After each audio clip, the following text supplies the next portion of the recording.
ఓం గం గణపతయే నమః. ఓం శ్రీమాత్రే నమః. ఓం వాగ్దేవ్యే నమః. ఓం నవగ్రహదేవతామూర్తయే నమో నమః. ఓం శరదిందు సమాకారే పరబ్రహ్మస్వరూపిణే వాసరాపీఠనిలయే సరస్వతీ నమోస్తుతే. ఓం ధరణీగర్భసంభూతం విద్యుత్కాంతి సమప్రభం కుమారం శక్తిహస్తం తం మంగళం ప్రణమామ్యహం. ఓం అంగారకగ్రహదేవతాయై నమో నమః.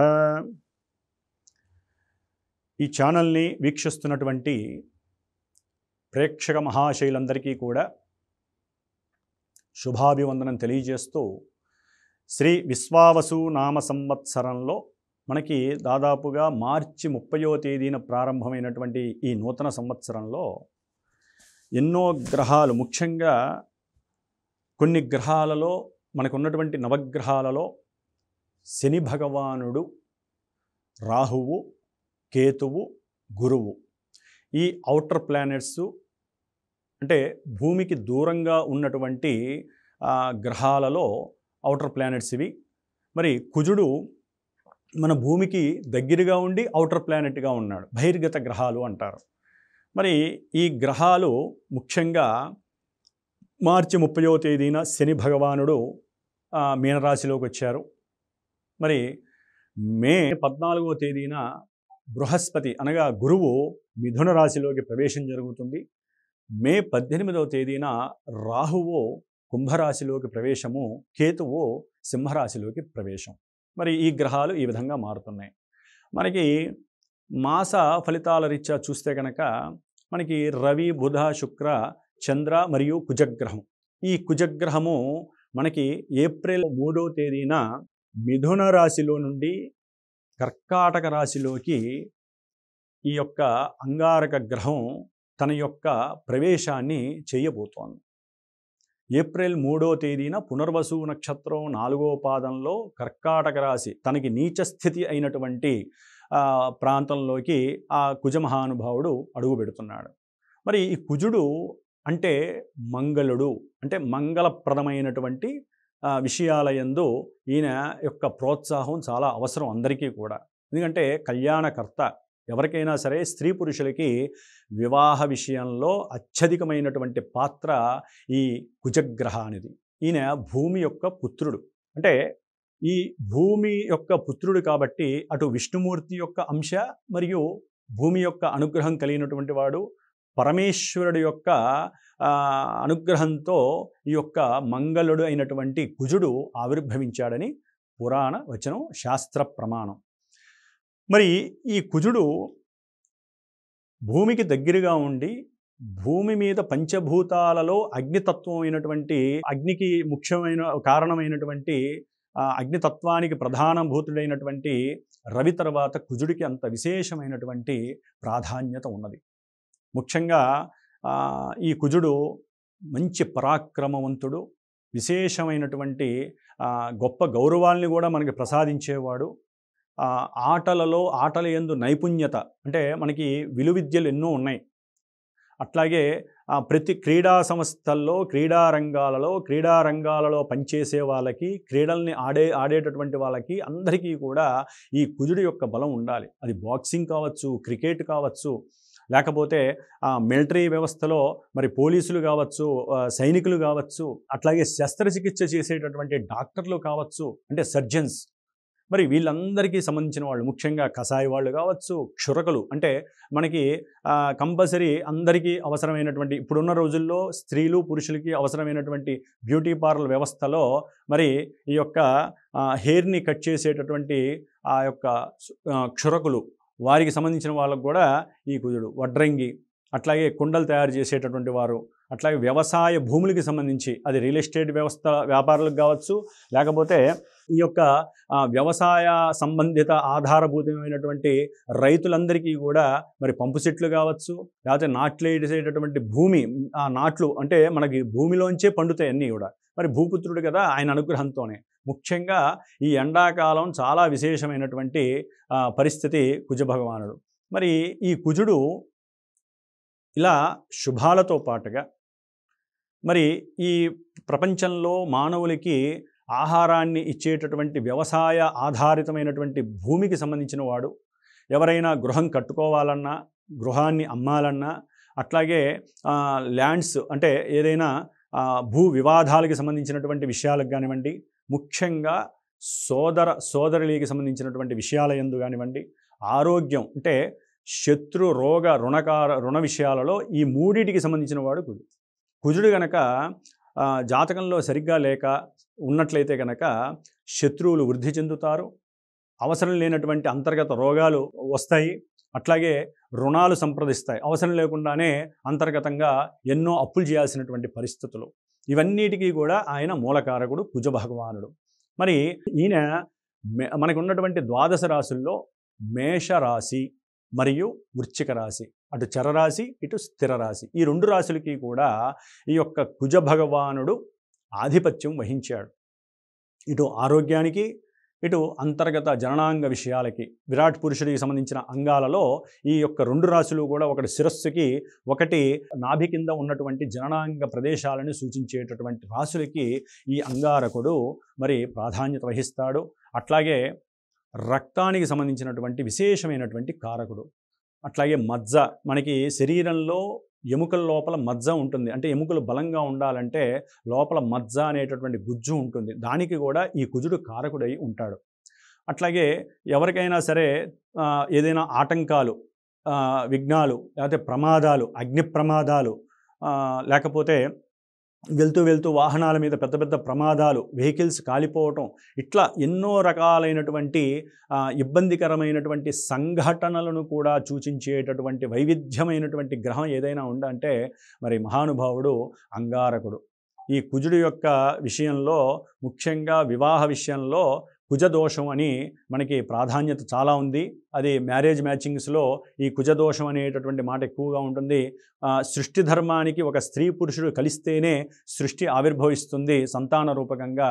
మరి వాళ్ళిద్దరూ కలవాలంటే జాతకంలో చంద్రుని బట్టి, అట్లాగే మిగతా కొన్ని భావాలను బట్టి, కొన్ని పరిస్థితులను బట్టి జాతకరీత్యా బేరీజు వేసి, ముఖ్యంగా దాంట్లో కుజదోషం ఉందా లేదా, కుజుడు పలానా స్థానాల్లో ఉంటే కుజదోషం ఉంటుంది, దానికి పరిహారాలు చేసుకొని వివాహం చేసుకోవాలి. లేదా ఒకవేళ అలా ఉన్నా లేకపోయినా ఆయన దశలు, అంతర్దశలు, విదశలు వచ్చినప్పుడు వాళ్ళ యొక్క జన్మ లగ్నాలు, జన్మపత్రికలో లగ్నానికి గనక ఆయన పాపభూయిష్టమైనటువంటి రాశులకి కానీ స్థానాల్లో కానీ ఉన్నట్లయితే కొన్ని స్థానాల్లో ఆయన ఉండకూడదు, మాంగళ్య వైధవ్యం వస్తుంది, మాంగళ్య దోషం వర్తిస్తుంది. అట్లాగే ఆయన ఒక్కొక్క గ్రహంతో కలిసినప్పుడు ఒక్కొక్క రకమైనటువంటి పరిచర్యలు, ఇబ్బందులు కలుగు చేసేటటువంటి వాడు ఈ కుజుడు. ముఖ్యంగా కుజుడు శుక్రుడితో కలిస్తే అది ఒక సపత్ని దోషం అనేటటువంటిది కలుగుతుంది. ఇట్లా ఎన్నో రకాలైనటువంటి ఇబ్బందులని, ఎన్నో రకాలైనటువంటి సమస్యలని, ప్రమాదాలని సూచించేటటువంటి ఈ కుజ భగవానుడు మనకి ఏప్రిల్ 3వ తేదీ నుండి జూన్ 6వ తేదీ వరకు కూడా ఈ కర్కాటక రాశిలో 3 నక్షత్రాలలో, అనగా పునర్వసు నక్షత్రం 4వ పాదం, తర్వాత మనకి ఏప్రిల్ 12వ తేదీ నుండి కూడా పుష్యమి నక్షత్రం 4 పాదాల్లోనూ, ఆ తదుపరి మే 12వ తేదీ నుండి జూన్ 6వ తేదీ వరకు 24-25 రోజులు ఆశ్లేష నక్షత్రంలో ఈయన యొక్క సంచారం జరుగుతూ ఉంటుంది కర్కాటక రాశి. మరి ఈ కర్కాటక రాశి ఈ యొక్క అంగారకుడికి నీచస్థిత రాశి, మిత్రరాశి అయినప్పటికీ దాంట్లో ఇప్పుడు ఈ ఏప్రిల్ 12 నుండి కూడా మే 12వ తేదీ వరకు ఈ 30 రోజులు కూడా చాలా ఇబ్బందికరమైనటువంటి పరిస్థితులు మన యొక్క దేశాలకి కానీ, ప్రపంచ దేశాలకి కానీ కలగబోతున్నాయి. ఎందుకంటే కుజ భగవానుడు ఇందాక మనం చెప్పుకున్నట్టుగా సమస్త ప్రమాదాలకి ముఖ్య కారకుడు. ఆయన చాలా ఫాస్ట్ క్యాండిడేట్, ఆయన చాలా ఫాస్ట్గా చేసేస్తాడు. అది కాక చరరాశి అంటే fast moving planet plus sign కూడా ఫాస్ట్ మూవింగ్ సైన్ అయింది కాబట్టి అది మిత్రరాశి అయింది. నీచ స్థితిలో ఉన్నాడు అంటే విడిగా కుజుడు ధైర్యవంతుడు, పరాక్రమవంతుడు, అట్లాగే విక్రమశాలి, అన్నదమ్ములకి సంబంధించినటువంటి వ్యవహారాలు తెలియజేసేవాడు, భూ సంబంధిత పరిస్థితులను తెలియజేసేవాడు. మరి నీచస్థితిని బట్టి బలహీనుడే ఉండటం వలన అది జలరాశిలో ఉండటం, ఇప్పుడు మార్చి 30 నుండి జలరాశిలో అడుగుపెట్టినటువంటి శని, శత్రువు అయినటువంటి శని యొక్క నక్షత్రంలో ఉండి ఆ శని మనకి మీనరాశిలో ఉండటం ద్వారా జల ప్రమాదాలు, జలము లోపల ఆల్రెడీ ఎప్పటి నుంచో సెగలు కక్కుతూ ఉన్నటువంటి ఎన్నో మనకి ఈ అగ్నికి సంబంధించినటువంటివి ఎన్నో ఉన్నాయి. అంటే భూమి పైన కనిపించే ఉంటే అట్లాగే సముద్రాల లోపల కూడా మనకి అగ్ని కీలకలు అనేటటువంటివి ఎన్నో ఉన్నాయి. లావా అవి చిమ్మితే కనుక మనకి లావా వస్తుంది, అగ్నిపర్వతాలు. అవి మన ప్రపంచంలో అన్ని చోట్ల ఉన్నాయి. మరి ఇవన్నీ కూడా లోపల అగ్నిని దాచుకున్నాయి సముద్రాల లోపల. మరి జలరాశులు సముద్రాలని సూచిస్తాయి కదా. మరి సముద్రాలకి సంబంధించినటువంటి రాశుల్లో కుజుడు శని 2 పాపగ్రహాలు ఉన్నాయి. అందులో కుజ భగవానుడు శని నక్షత్రంలో ఉండి జలరాశుల్లో ఇద్దరు ఉండటం అనేది ఇది ఒక నెల రోజుల పాటు ఇది కొంచెం వైవిధ్యమైనటువంటి ప్రమాదభరితమైనటువంటి సమస్యలు సముద్రంలో అలజడులు కలిగించేటటువంటి పరిస్థితులుగా శాస్త్ర ప్రకారం మనం అన్వయించుకోవచ్చు. మరి ఈ యొక్క జలరాశుల్లో ఉన్నాడు, సరే ఓకే, ప్రపంచ దేశగోచార రీత్యా ఎన్నో సమస్యలు కలుగుతాయి, ప్రమాదాలు కూడా జరిగే, జల ప్రమాదాలు జరుగుతాయి, నదులు కానీ లేకపోతే ఎన్నో జీవరాశులు సముద్రాల్లో నదుల్లో చెరువుల్లో ఉన్నటువంటి జీవరాశులకు సంబంధించి వ్యవసాయ ఆధారిత భూమైనటువంటి రైతులకు కూడా కొన్ని సమస్యలు వచ్చే అవకాశం ఉంటుంది. అట్లాగే ఈ యొక్క మీనరాశి కాబట్టి మరి మీనరాశి వాయు ఆకాశతత్వం, ఆకాశంలో కూడా ఉరుములు మెరుపులు ఎన్నో రకాలైనటువంటి ప్రకృతి వైపరీత్యాలు కలగడానికి కూడా ఈ నెల రోజులు. తర్వాత బుధ నక్షత్రంలోకి మారుతాడు, అది కూడా కొంత వైవిధ్యమైనటువంటి సమస్యల్ని క్రియేట్ చేస్తుంది. అంటే మే 12 తర్వాత కుజుడు బుధ నక్షత్రంలోకి వచ్చినప్పుడు మనకి రైల్వే శాఖకి సంబంధించి, అంటే రైల్వే ట్రాక్లకి సంబంధించి, రైళ్ళకి సంబంధించి, విమానాలకి సంబంధించి, లేదా నర్సింగ్ హోములు, లేకపోతే నర్సులు, డాక్టర్లు, వైద్యాలయాలు, ఇట్లా ఏదైతే మనుషులకి సంబంధితమైనటువంటి విషయాలు ఉంటాయో వాటన్నిటి మీద ఈ యొక్క కుజగ్రహ ప్రభావం ఉంటుంది. ముఖ్యంగా న్యాయ వ్యవస్థ మీద చాలా ఇబ్బందికరమైనటువంటి పరిస్థితి కుజుడు కలుగు చేస్తున్నాడు. న్యాయస్థాన విషయాలలో, న్యాయ విషయాలలో జడ్జీలకు సంబంధించి ఎన్నో ఇబ్బందులు కలుగజేసేటటువంటి పరిస్థితులు కలుగుతున్నాయి. అట్లాగే భార్యాభర్తల మధ్య ఎన్నో విధాలైనటువంటి న్యాయపూరితమైనటువంటి విషయాలలో కొంత ప్రతికూలమైనటువంటి పరిస్థితులు కనిపిస్తున్నాయి. అట్లాగే ఉద్యోగరీత్యా ప్రమోషన్స్ వాటి గురించి ఎదురు చూసే వాళ్ళకు కూడా కొంత ఇబ్బందికరమైనటువంటి సంకుచితమైనటువంటి పరిస్థితులు ఇబ్బందులు కనిపిస్తున్నాయి. మీనరాశి వారికి ద్వితీయ భాగ్యాధిపతి శుభుడు అయినటువంటి కుజుడు 5వ భావంలో ఉండటం ఒకంతకి మంచిదైనప్పటికీ కూడా ఆయన నీచ స్థితిని పొంది ఉండటం వలన సంతానపరమైనటువంటి ఆలోచనలు చేస్తున్నవారు, అంటే సంతానం గురించి ఎదురు చూస్తున్నవారు, కుటుంబంలో వృద్ధి జరుగుతుంది అనుకున్న వాళ్ళకి ఇది కొంత ఇబ్బందికరమైనటువంటి పరిస్థితి అని చెప్పుకోవచ్చు. అంటే అనుకోకుండా వారికి దానికి ప్రతికూలమైనటువంటి మాటలు వినాల్సి వస్తుంది. అంటే సంతానం కలుగుతుంది అని చెప్పి 2-3 నెలలు వెయిట్ చేస్తారు, కానీ అది కాస్త విఫలమయ్యే పరిస్థితులు కూడా మీనరాశి వారికి కనిపిస్తుంది. ఎందుకంటే మీనరాశి వారికి అన్ని గ్రహాలు కూడా ప్రతికూలంగా ఉన్నాయి. దానికి తోడి మహానుభావుడు ఈ కుజుడు వచ్చి సంతాన స్థానంలో ఉండటం, అది గర్భస్థానమైనటువంటి చతుర్థంలో, మేషరాశి నుంచి చతుర్థంలో ఉండటం, శని నక్షత్రంలో ఉండటం, ఇవన్నీ కూడా నెగిటివ్నెస్ని ఇస్తున్నాయి. కాబట్టి కొంచెం ఓపికగా ఉండాలి, ధైర్యంగా ఉండాలి, మీలో మీరు స్వయం కృషిని, పట్టుదలని కనిపించేటట్టుగా ఉండాలి. ఆర్థికంగా సెన్సెక్స్ కానీ, షేర్స్లో కానీ, పంద్యాల్లో కానీ, లేకపోతే భూమికి సంబంధించిన విషయాల్లో కానీ కుటుంబంలో వాళ్ళు చెప్పారని చెప్పి మాత్రం దయచేసి లాభం వస్తుందని చెప్పి పెట్టకండి. కొంచెం వెయిట్ చేయండి, ఎందుకంటే నష్టపోతారు. వీటిల్లో నేను చెప్పిన దాంట్లో ఏది పెట్టినా నష్టపోతారు. సంతానానికి డబ్బులు ఇచ్చే విషయంలో కూడా కొంచెం జాగ్రత్తలు వహించండి. సంతానం అంటారు, నేను వ్యాపారంలో పెట్టుబడి పెడతాను, నాకు డబ్బులు ఇచ్చేసేయండి, పెట్టకండి, నష్టపోతారు. అట్లాగే బంధువులతో లేనిపోని విరోధాలు కలుగుతాయి. అట్లాగే ఈ ధన విషయంలో అన్నదమ్ముల మధ్య గృహ సంబంధితంగా చివరికి తల్లి కూడా వీళ్ళకి ఎగైనెస్ట్ అయిపోతారు. పుత్రవాత్సల్యాన్ని కోల్పోతారు ఆవిడ. అంతటి బాధలు పడే పరిస్థితి కుజ భగవాన్ నడుస్తున్నాడు. సంతానరీత్యా ఆర్థిక ధన నష్టం కలుగుతుంది. వాళ్ళేదో ఉద్ధరిస్తారని చెప్పి మీరు 10 రూపాయలు ఖర్చు పెడతారు, అది కాస్త ఇబ్బందులు కలుగుతాయి. చివరికి కుటుంబంతో మీరు ఆహ్లాదంగా, ఆనందంగా వెహికల్లో ప్రయాణం చేద్దామని అందరూ వెళ్తూ ఉంటారు. ఉన్నట్టుండి ఆగిపోవటం, పెట్రోల్ అయిపోవటం, డీజిల్ అయిపోవటం, లేకపోతే ఏదో ఒకటి ఫెయిల్ అయిపోయి మీ యొక్క ఆనందం కాస్త ఇబ్బందిగా మారుతుంది. కాబట్టి ప్రయాణాల విషయంలో జాగ్రత్తగా ఉండండి. ఎండాకాలం కూడా అయింది కాబట్టి కుటుంబంతో, సంతానంతో తీర్థయాత్రలు చేయడానికి వెళ్ళేటప్పుడు కొంచెం ఓపికగా ఆలోచించి వెళ్ళండి. సృజనాత్మకత, స్వశక్తి, అట్లాగే కొంత మీకంటూ ఒక మేధస్సుకి సంబంధించినటువంటి ఆలోచనలు ఉంటాయి. అంటే ఏం జరుగుతుంది అని కొంచెం దాన్ని కూడా స్వీకరించండి. అప్పుడు మీరు మీకు కలిగేటటువంటి ప్రతికూలతలను కూడా ఎదిరించడానికి అవకాశం ఉంటుంది. అట్లాగే మీకు సంతానపరంగా కూడా కొంత లాభకరమైనటువంటి పరిస్థితులు కనిపిస్తున్నట్లుగా ఉంటాయి. కానీ మీకున్నటువంటి గ్రహస్థితి అది కూడా నష్టాన్ని చేసి కాస్త దాని ద్వారా కూడా అనారోగ్య సూచనలు కనిపిస్తున్నాయి. గృహంలో సౌఖ్యవంతమైనటువంటి కుటుంబపరంగా భోజన సౌకర్యం కలగదు. అట్లాగే ఆకస్మికంగా సంతానంతో విరోధాలు కలుగుతాయి. లేనిపోని కోర్టు సమస్యలు, ధనపరమైనటువంటి అంటే అన్నదమ్ములతో ముచ్చటిస్తూనే కోర్టుల దాకా వెళ్ళే అవకాశం ఉంటుంది. ధన విషయంలోనే మెయిన్. చివరికి తండ్రితో కూడా సరైనటువంటి సౌఖ్యకరమైనటువంటి పరిస్థితి కానీ, సరైనటువంటి మాట కానీ మాట్లాడకపోతే అది కూడా కోర్టు దాకా తీసుకెళ్లే అవకాశం ఉంటుంది. ఏం లేదు, ఆస్తులు, కుజుడంటే ఆస్తులు, పాస్తులు, స్థిరాస్తులు, వీటికి సంబంధించిన విషయాలే. కాబట్టి కొంచెం జాగ్రత్తగా ఉండండి. ముఖ్యంగా విద్యార్థులు తగినటువంటి మేధస్సుని, సృజనాత్మకతని, కొత్త కొత్త విషయాల యందు ఆసక్తిని కనపరుస్తూ ముందుకు వెళ్ళడానికి స్వయం కృషిని ఉపయోగించండి. లేకపోతే కుజుడు మీ యొక్క మేధస్సుని, ఆలోచనల్ని తొక్కిపడేస్తాడు.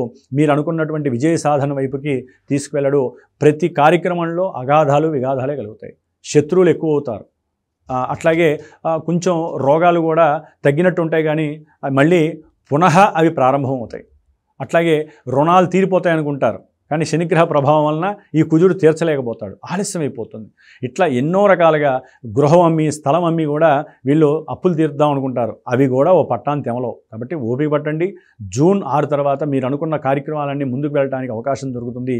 ఈ లోపల కాస్త ఈ కుజగ్రహానికి సంబంధించి ఆ యొక్క సుబ్రహ్మణ్యేశ్వర స్వామి యొక్క ఆరాధన, ఆయన చుట్టూ ప్రదక్షిణాలు చేయటం, ఆయనకి కాస్త ఇంత చనిమిడి నైవేద్యం పెట్టడం, అరటిపళ్ళు, కొబ్బరికాయలు, ఇక మనకి తెలిసినటువంటి సనాతన ధర్మంలో ఏమున్నాయి, పూజలు, పునస్కారాలు, లేకపోతే హోమాలు, శాంతులు, బ్రాహ్మణ ఆశీర్వచనం.